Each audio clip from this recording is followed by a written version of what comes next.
A gente conversou com o Bruno na semana passada, ali, antes do processo eleitoral, e agora a gente já tem, então, o novo presidente da Argentina, infelizmente não como a gente esperava, Bruno, mas Javier Milei é o novo presidente.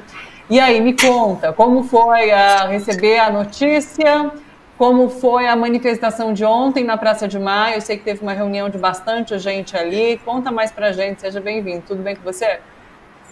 Boa tarde, Thalita. É sempre um prazer estar aqui no Bom para Todos, no programa da TVT, importante canal aí contra-hegemônico do Brasil. E a saludar também o ouvinte que nos acompanha aí pela televisão e também pelas redes sociais. Então, como você falou, né, Thalita, um triste resultado para a América Latina, para o mundo, para a Argentina principalmente, a eleição aí do Javier Milei para a presidência da República. E alguns fatos importantes já aconteceram, inclusive hoje, antes de falar das manifestações que houve ontem, uma importante manifestação da Marcha das Madres da Praça de Maio, o qual estivemos ao vivo na semana passada aqui pela TVT. Mas antes disso, falar dos nomes, né, da nova conjuntura que se apresenta aí na Argentina, para a gente entender um pouco aí no Brasil o novo cenário político da Argentina. Alguns nomes já foram escolhidos para os principais ministérios na Argentina, né, que é o Ministério da Economia e o Banco Central. Né? Os nomes do Milei acabaram todos caindo. O que ele tinha nomeado para a Justiça Eleitoral no seu projeto político durante a eleição não será mais o ministro da Economia. A tal da dolarificação que ele tanto falou, que viria a vir logo em seguida à eleição, não vai acontecer de uma forma assim iminente. Ele fala em 2 anos, em 1 ano e meio, 2 anos, e sabe-se lá o que vai acontecer em 2 anos. Né?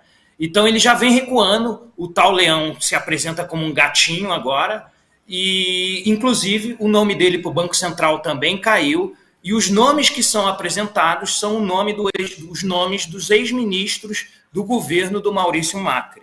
Né? O ministro da Economia do Milei, mostrando, na verdade, que quem está por detrás do governo do Milei é o Macri, é a direita, é o campo tradicional que teve governando esse país, que endividou esse país e que causou a grave crise econômica que hoje o país se encontra. Serão os mesmos que irão governar hoje a Argentina. O nome para a pasta da economia é o Luiz Caputo. O Luiz Caputo foi o ministro da Economia do Milei que endividou a Argentina com mais de 50 bilhões de dólares, e ele é denunciado, inclusive, por desviar esse dinheiro. Né?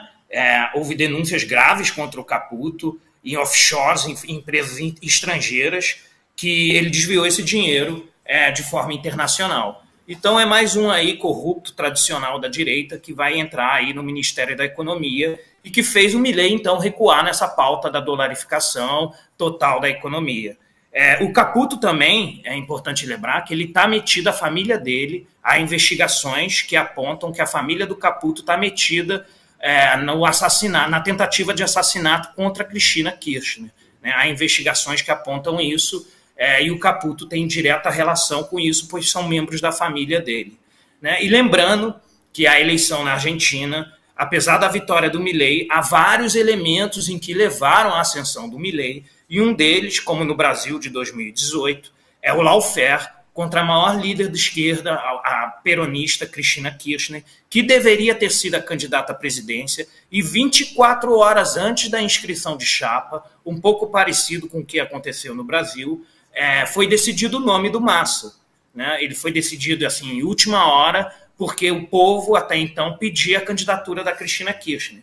Eu estou aqui há mais de 7 meses, inclusive tive num ato com 500 mil pessoas na Praça de Maio, em que estavam todas essas 500 mil pessoas pedindo Cristina presidenta, então tem esse elemento. E um outro elemento que também ajudou a ascensão do Milei, junto com a mídia hegemônica, que jogou toda a responsabilidade da crise econômica no governo do Alberto Fernandes, o que é uma mentira. A inflação começa no governo do Maurício Macri, que hoje está por detrás do governo do Milei.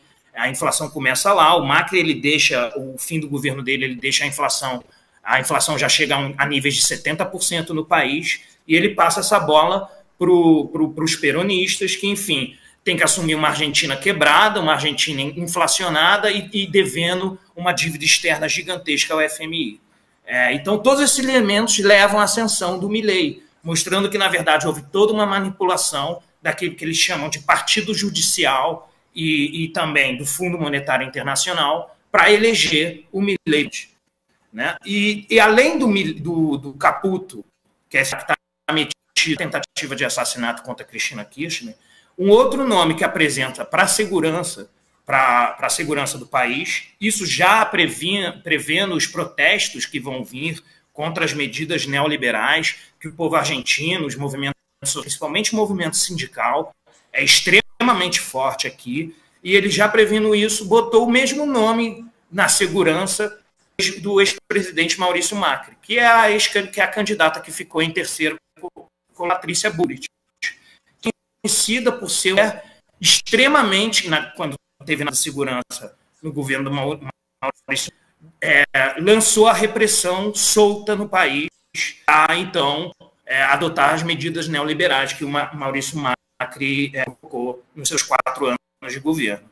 Então já está um cenário um pouco aí claro, né? Quem está por trás do governo direita, do Maurício Macri, e os nomes que as principais pastas são ex-ministros do Macri.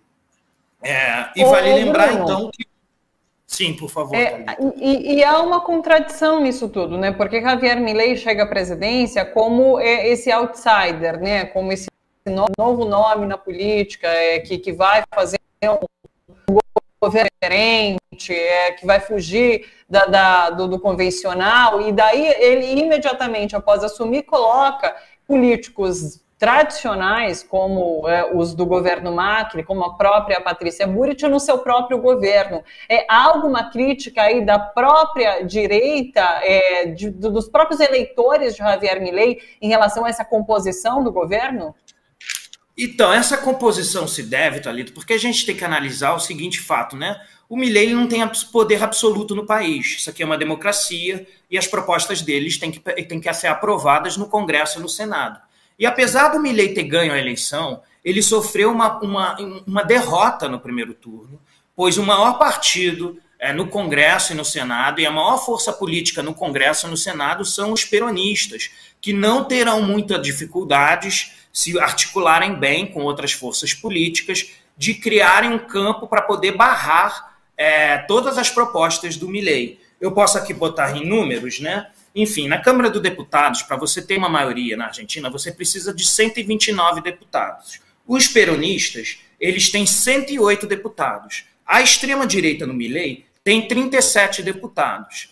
Vale lembrar que o campo da direita foi implodido devido ao apoio da Patrícia Bullrich e do Macri no final do primeiro turno para a eleição do Milei, né? E isso acabou levando a uma implosão de vários partidos da direita tradicional, por El Cambio, que hoje nem sequer mais é uma força unida, né? Porque, por exemplo, o PRO, que é o partido do Macri e da Patrícia Bullrich, ele entrou no governo do Milei. Mas, por exemplo, um outro partido extremamente grande dentro do campo da direita, que não declarou apoio ao Milei, que rompeu com a linha do PRO e do Macri, que é a UCR, que são os radicais, chamados radicais, um partido que existe há mais de 100 anos aqui na Argentina, ele já declarou ser oposição ao governo do Milei, né? Então, o Milei está tendo uma grande dificuldade para conseguir articular uma maioria no Congresso e no Senado, que já é o seu primeiro desafio, antes mesmo de tomar posse. Já os nomes dele,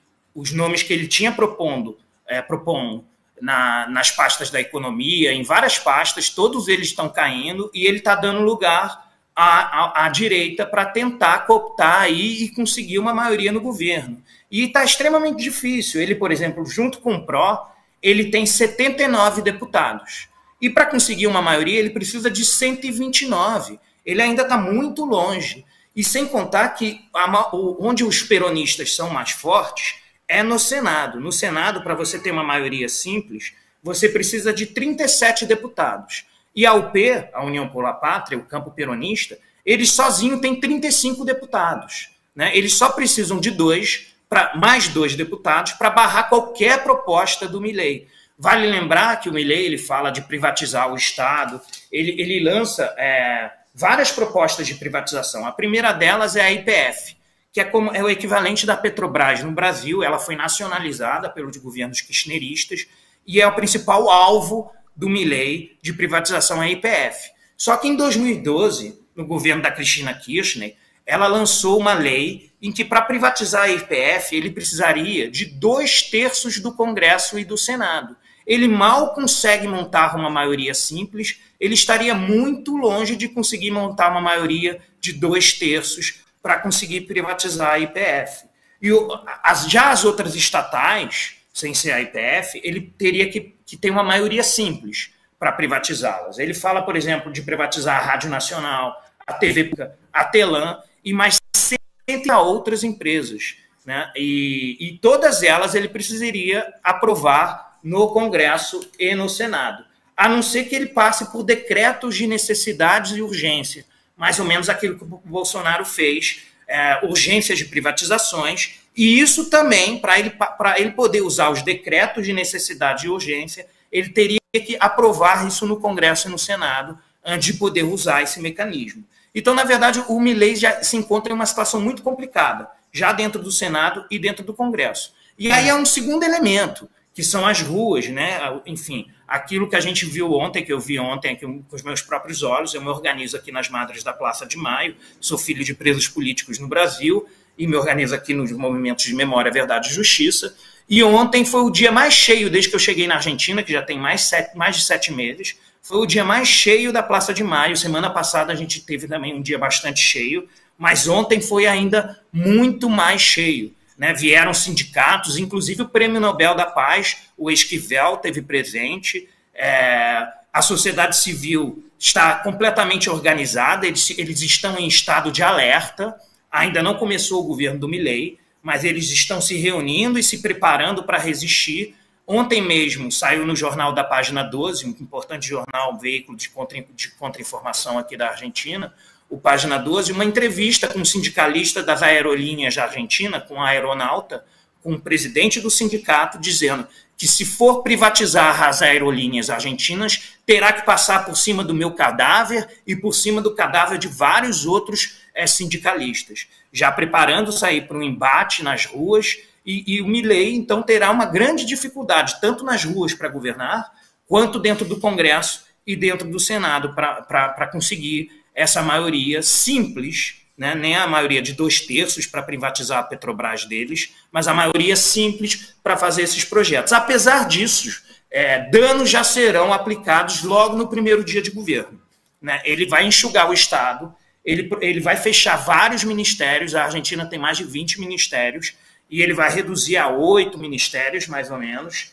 Isso pode vir a aumentar conforme a negociação política que ele está tendo com outras forças que não querem esse enxugamento tão forte que ele propõe. Ele é um ultra neoliberal, né? E essas forças de direita não são tão neoliberais quanto ele, tanto é que recuaram nessa questão do dólar. Ele, por exemplo, ele botou a educação, a saúde, toda dentro de um mesmo ministério, diminuindo ela para o papel de secretarias e diminuindo a verba delas de forma drástica, né? Ele propõe enxugar o Estado de forma assim nunca antes vista na história da Argentina, né? Por exemplo, existem na Argentina 3.500 obras públicas em curso, obras de infraestrutura.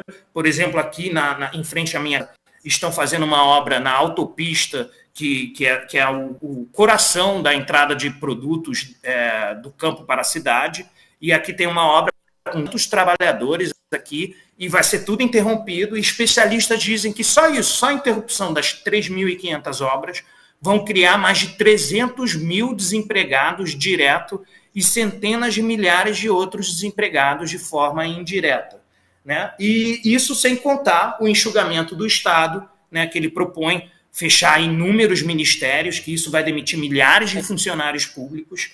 Então, um quadro apocalíptico se apresenta para a Argentina, né? Haverá um crescimento drástico do desemprego nos próximos meses, apesar da dificuldade que o Milei terá para governar. A gente segue acompanhando, realmente, perspectivas nada positivas. Bruno, muito obrigada pela sua participação, pela sua disponibilidade. A gente conta com você para as atualizações em relação aos acontecimentos aí da Argentina, viu? Muito obrigado, um bom final de semana para você, até uma próxima. Obrigado, Thalita, é sempre um prazer estar aqui e estamos aqui em estado de alerta contra o governo de Javier Milei.